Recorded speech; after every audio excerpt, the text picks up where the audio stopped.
AI is currently facing an inescapable problem. Over the past few years, we've been living through one of the biggest technological shifts humanity has ever experienced. AI has taken over the world, and companies like Nvidia, Oracle, OpenAI, Microsoft, Google, Meta, Amazon, Apple, and Tesla are investing hundreds of billions of dollars each to build out data centers that will power this new technological age. And investors have been loving it too. Just look at the S&P 500 or the NASDAQ. Very frothy. But despite the technology being revolutionary, the growth of AI is facing a major choke point, and it's a problem that economists have been warning about for years. In fact, this problem has quietly grown into such a size that now even the pro-business administration is stepping in to get things under control. The problem can be seen here. This is one of the world's largest AI training clusters, dubbed Colossus, built by Elon Musk's xAI. Now, this is an amazing feat of engineering, and the world has not seen such a powerful data center built in this short of a time frame, just 122 days. But interestingly, when this data center came online, residents in the area noticed some strange changes to their surroundings. All of a sudden, their neighborhood featured a constant hum of distant jet engines, and the area started to smell like gas. The culprit?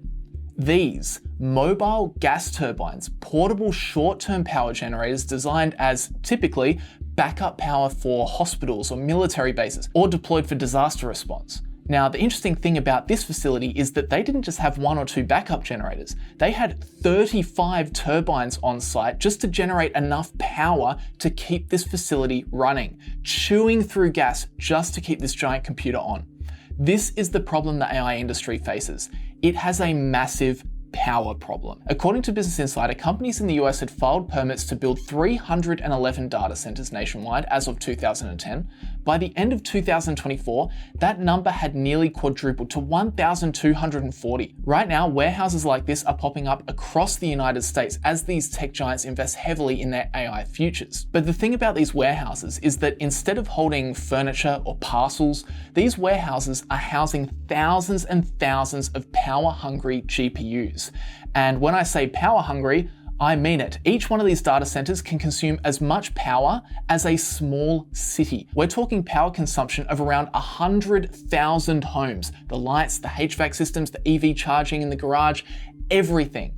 And in fact, the biggest data center under development right now will eat up to 20 times that amount. Now, imagine we're popping one of these into existence every single week. It is the largest industrial build-out of the 21st century without question. And what's really fascinating to me is how much it clashes with the mental image we all have of big tech. The marketing is always so sleek, it's the cloud, it's clean, it's white, it's silent, it's weightless.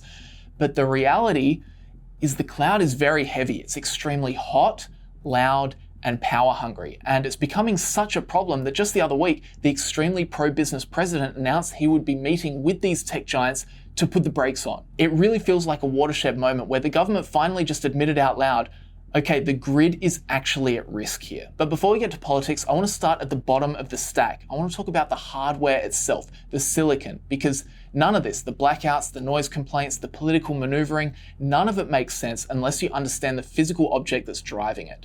The chip. Now, computers have been around for 50 plus years. The internet has been massive for 30 years. So why is 2026 different? Why are we seeing an energy crisis right now that we didn't see in, say, 2020? Well, it comes down to a fundamental architectural shift in how we compute.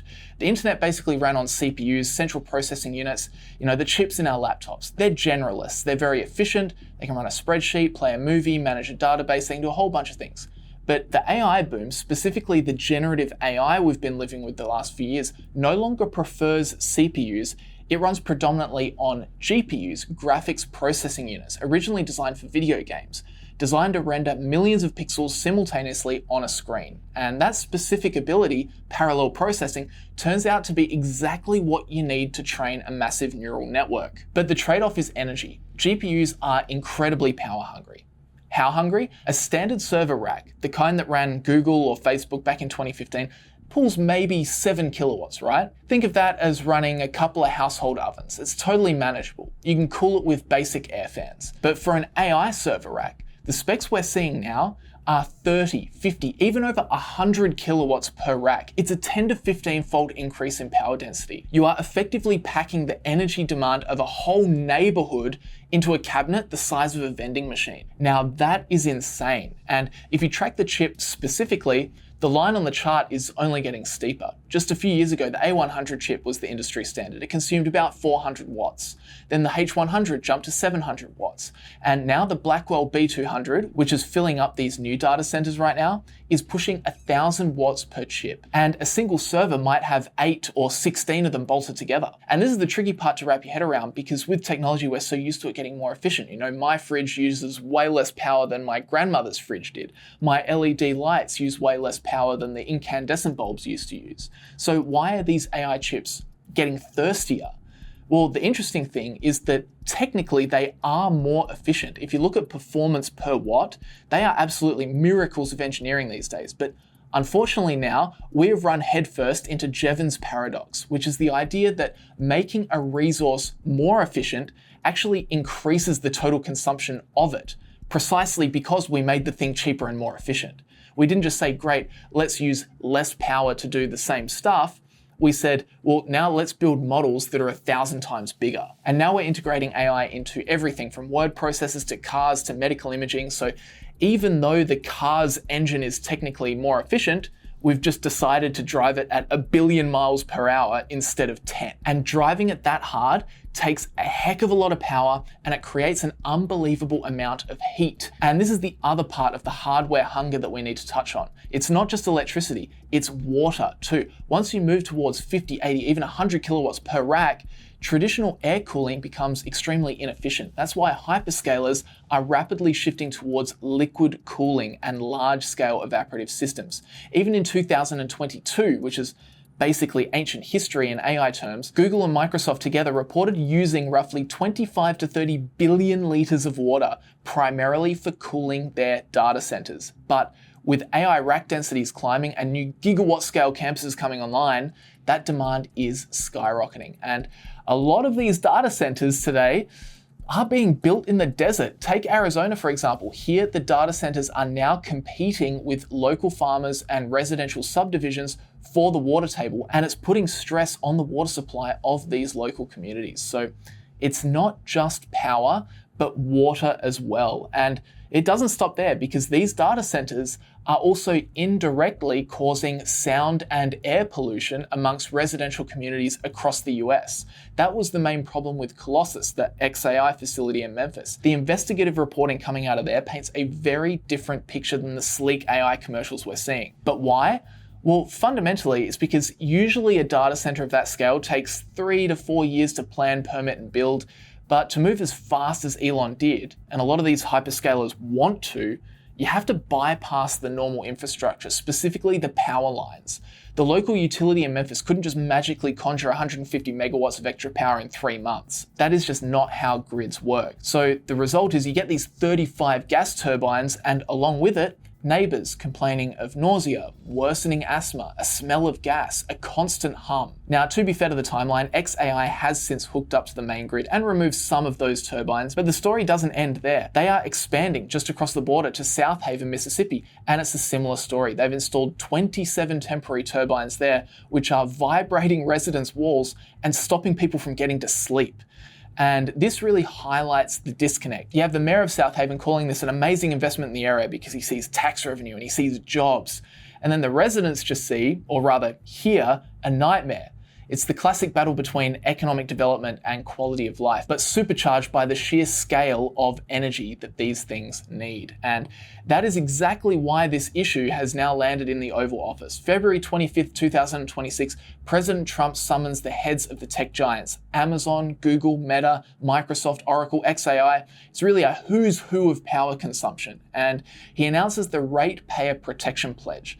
So what is this? In essence, it's the White House telling big tech, look, if you want to build these massive AI factories, you can't just plug into the grid and drive up the price of electricity for everybody else. You need to build, bring, or buy your own power generation. So if Amazon wants to build a gigawatt data center, Amazon needs to build a gigawatt power plant. Americans are also concerned that energy demand from AI data centers could unfairly drive up their electric utility bills. Tonight, I'm pleased to announce that I have negotiated the new Ratepayer Protection Pledge. You know what that is? We're telling the major tech companies that they have the obligation to provide for their own power needs. They can build their own power plants as part of their factory so that no one's prices will go up. And in many cases, prices of electricity will go down for the community, and very substantially down. Now that certainly sounds like a step in the right direction, and hopefully it does help boost power supply, but the plan has already drawn a fair bit of criticism. The main point being that building a power plant does not necessarily solve the problem of moving that power to the data center. You know, the electrical grid is an old and complex network of wires and transformers, and it's already extremely congested. And even if a company builds its own gas plant nearby, they still have to use public transmission lines to deliver that electricity.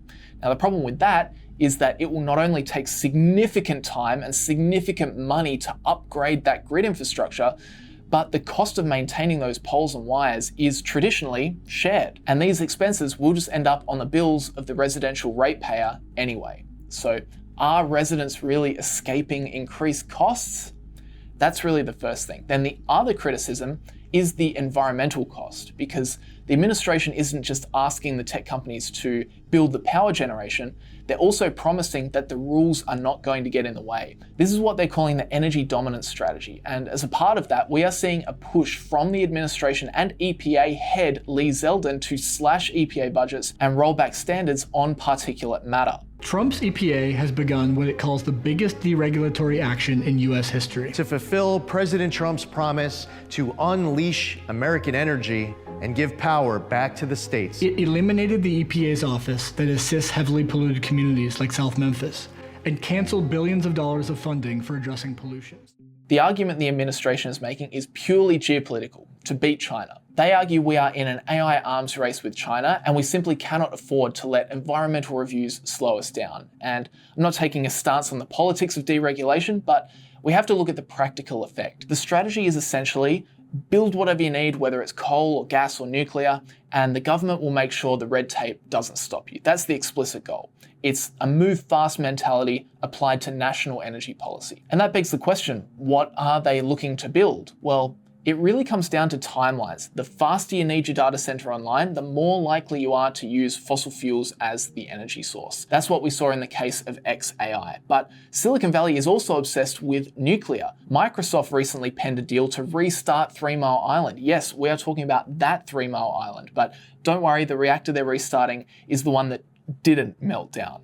But the symbolism is very heavy, and there are billions pouring into small modular reactors too. I mean, they're carbon free, they run 24/7, but there's a catch. You can't just order a small modular reactor on Prime, and you can't even build one in 5 years usually. So to meet the demand today, right now we are seeing a massive resurgence of fossil fuels. Utilities in places like Virginia and Michigan and Pennsylvania are literally cancelling their plans to retire old coal, oil and gas plants. In some cases, they are building brand new natural gas peaker plants because the AI data centers will never sleep. And when it comes to these tech companies taking matters into their own hands and building their own power generation solutions, gas is proving to be the way to go. In fact, CleanView found 75% of the new power generation equipment being ordered and installed by these companies is being powered by gas. And with the agentic age of AI only just starting, that power demand is only going to rise. Here are some stats for you. The IEA projects global electricity demand for data centers will more than double by 2030, from 415 terawatt hours in 2024 to around 945 terawatt hours in 2030. And when you look at just America, the numbers get even more terrifying. Reports model that data centers could chew through up to 9.1% of America's total power consumption by 2030.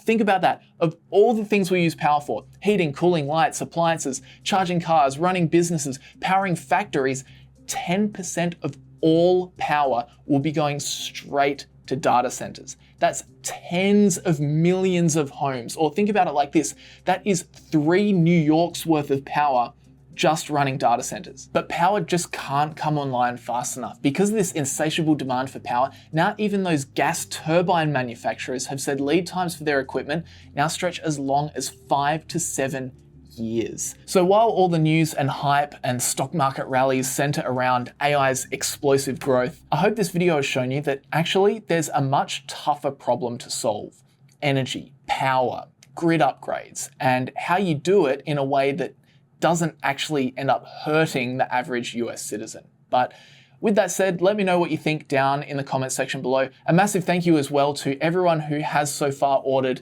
my book, The New Money Strategy. If you've enjoyed my content and you would be willing to support me in a small way, I would really, really appreciate it if you pre-ordered a copy. It really helps with the commercial success of the book. It all comes down to pre-orders. And you also go in the running to win some really cool pre-order prizes, include a major prize of lunch with myself, Hamish Hodder, and Phil Town before the 2026 Berkshire Hathaway shareholder meeting. So please grab a pre-order copy, submit your receipt to the Google form in the description, and I very much thank you. I really do appreciate it. But with that said, thanks for watching, and I'll see you guys in the next video.